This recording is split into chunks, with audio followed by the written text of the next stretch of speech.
जय श्री राम दोस्तों। चलते हैं आज की अपनी कहानी पर। तो दोस्तों, अब तक आपने देखा कि निशांत अपनी पत्नी नियति को सरप्राइज देना चाहता था, मगर निशांत ने घर आकर नियति और भावेश को एक साथ अपने ही घर में, अपने ही कमरे में देखकर वह खुद ही सरप्राइज हो गया। नियति और भावेश ने निशांत को बहुत समझाने की कोशिश की कि उन दोनों के बीच में अब कुछ नहीं हुआ, लेकिन अब निशांत का भरोसा नियति पे से उठ गया था। अब आगे आज की रात मान लो जैसे इम्तिहान की रात थी। नियति, निशांत और भावेश तीनों विचार शून्य हो गए थे। अचानक से ये सब क्या हो गया, किसी की समझ में कुछ भी नहीं आ रहा था। अब आगे क्या, बस यही सवाल तीनों को सताए जा रहा था। खास तौर पर निशांत को अपनी आंखों पर भरोसा ही नहीं हो रहा था, क्योंकि नियति पहले से ही इतनी सीधी सादी लड़की थी कि वह ऐसा कुछ करेगी ये निशांत कभी सोच नहीं सकता था। नियति एक बड़े संस्कारी घर की और संस्कारी माँ बाप की लड़की थी, जो पूजा पाठ करती, हर तीज त्योहार पर वह मंदिर जाया करती, व्रत उपवास करती। पतिव्रता औरत आज अपने पति को भूलकर अपना पतिव्रत तोड़कर किसी और के साथ, ऐसा हो ही नहीं सकता। मेरे बारे में एक बार सोचूं तो हाँ, ये बात सच है कि मेरा दिल भी किसी पे आ गया था, मगर मैंने अपने आप को संभाल लिया था। तो फिर नियति अपने आप को क्यों नहीं संभाल सकी? इतने सालों में जो नहीं हुआ वह आज कैसे हो गया? या तो उस लड़के भावेश ने उसको अपनी बातों में लाके उसे फंसाया है, या तो कुछ और बात। मुझे यही बात का पता करना ही होगा। मैं नियति और मुन्ने को ऐसे जाने नहीं दे सकता। कुछ ना कुछ तो करना पड़ेगा। उस तरफ भावेश भी सोच में डूबा हुआ था कि ये मुझसे क्या हो गया, नियति तो मुझसे बड़ी है, फिर मैं उसके बारे में ऐसा क्यों सोचा? प्यार था, लेकिन वह दोस्ती वाला प्यार था। मैं ऐसे नियति और निशांत के बीच में नहीं आ सकता, क्योंकि जहाँ तक मुझे याद है वहाँ तक मेरी और नियति की जब दोस्ती हुई थी, तब शुरू में नियति ने मुझसे कहा था कि वह अपने पति निशांत और मुन्ने से बहुत प्यार करती है। निशांत की तारीफ भी करती थी। फिर मैं उनकी दुनिया में तूफान लेकर क्यों आ गया? कल रात को जो कुछ भी हुआ वह न तो मैं ऐसा कुछ चाहता था और ना ही नियति। मुझसे बहुत बड़ी गलती हो गई। नियति कितनी अच्छी है, ऐसी औरत की ज़िंदगी मैंने आकर एक सबसे बड़ा प्रश्न चिन्ह लगा दिया। अब इसी उलझन हुई बात को मुझे ही सुलझाना होगा। नहीं, मैं ऐसे नियति और निशांत दोनों के बीच नहीं आ सकता। बस यही सब सोचते हुए भावेश भी अपने बिस्तर पर करवट बदलता रहा। एक और नियति दोनों पैरों के बीच अपना सिर छुपाए बस रोए जा रही थी।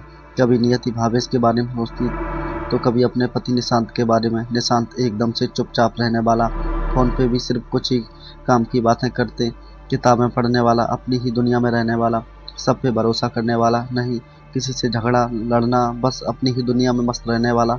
मगर भावेश निशांत से एकदम अलग था। हमेशा सबके साथ खुश रहने वाला, सबको हंसाने वाला। बातें तो उसकी कभी ख़त्म ही नहीं होती। घूमना फिराना, नाचना गाना, सब कुछ उसे पसंद था। फिर क्यों किसी का दिल उस पर ना आ जाता? बस इन्हीं सब उलझनों में रात बीत गई, सुबह हुई।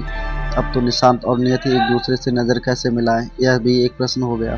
मुन्ने को आज भी बुखार था, तो नियति मुन्ने के लिए दवाई और नाश्ता लेकर उसके कमरे में जाती है। मुन्ना माँ माँ कहता हुआ नियति को पुकार रहा था। अपने पापा को इतनी महीनों बाद अपने पास देखकर मुन्ना निशांत के गले लगा हुआ था।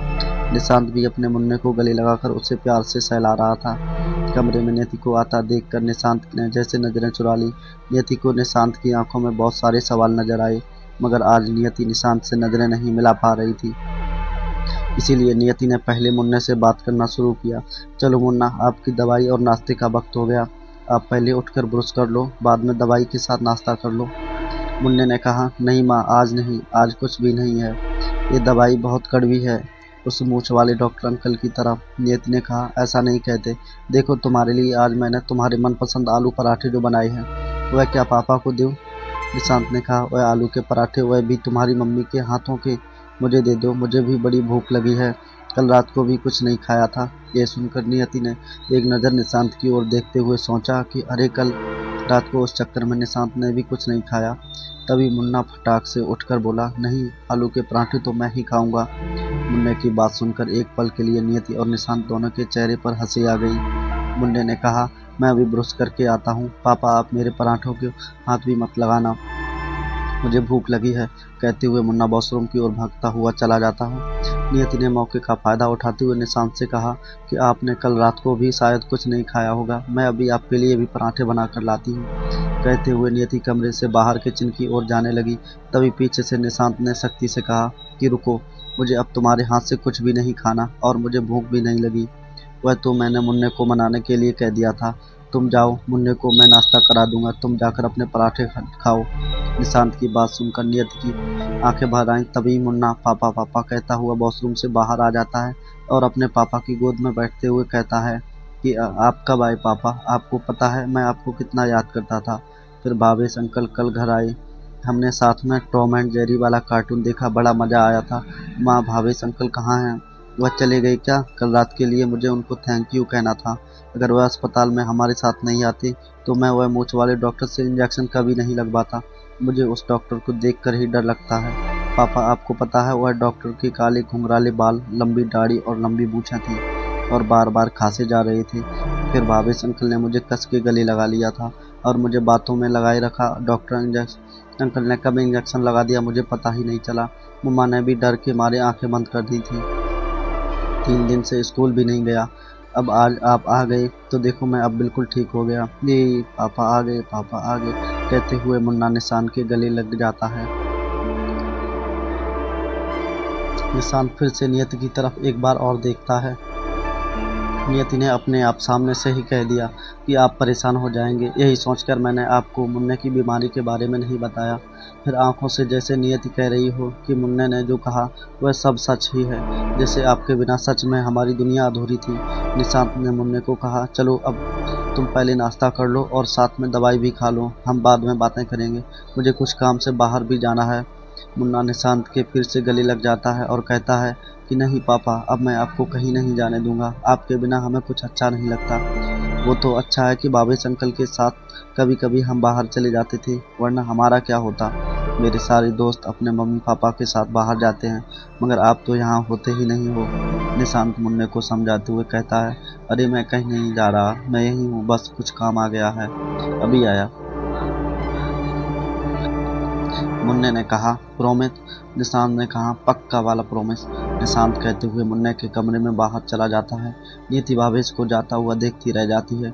नियति की समझ में नहीं आया कि निशांत कहाँ जा रहा है उससे नाराज होकर।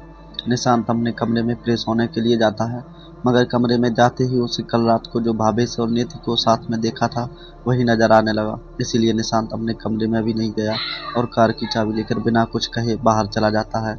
तो निशांत को पता है कि नियति ऐसा जानबूझकर नहीं कर सकती और मुन्ने की बात सुनकर लगा कि कल सच में वह अस्पताल मुन्ने को लेकर गए थे, मगर फिर भी। और एक तरफ भावेश खुद विचार शून्य हो गया है। वह नियति और निशांत के बीच नहीं आना चाहता था, इसीलिए उसे अपने किए पे पछतावा हो रहा है। तो क्या आप बता सकते हैं कि मेरे अगले भाग में निशांत और भावेश के साथ क्या करेंगे? दोस्तों, अगला भाग देखने के लिए हमारे चैनल को जरूर सब्सक्राइब करें। अगला भाग जल्द ही आएगा, कमिंग सून। जय श्री राम।